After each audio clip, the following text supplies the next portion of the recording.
માં દુકાળ ના કાળ ના પડ્યો હતો એ પારકર પાકિસ્તાન થી ગાયો હાચી ના હોત અને ગાયો હાચી ના હોતો ગુજરાત માં વિહેદ જેવું દેરું ના હોત એ મારી દુહરિયા વડલાની વિહેદ અભળ દેવા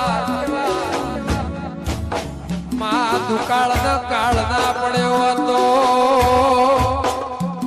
એ પારકર પાકિસ્તાન થી ગાયો હાચી ના હોત અને ગાયો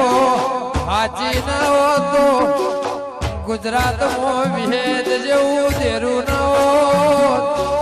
એ મારી દુહરિયા વડલાની વિહેદ અભળ દેવા માં દુકાળ ના કાળ ના પડ્યો હતો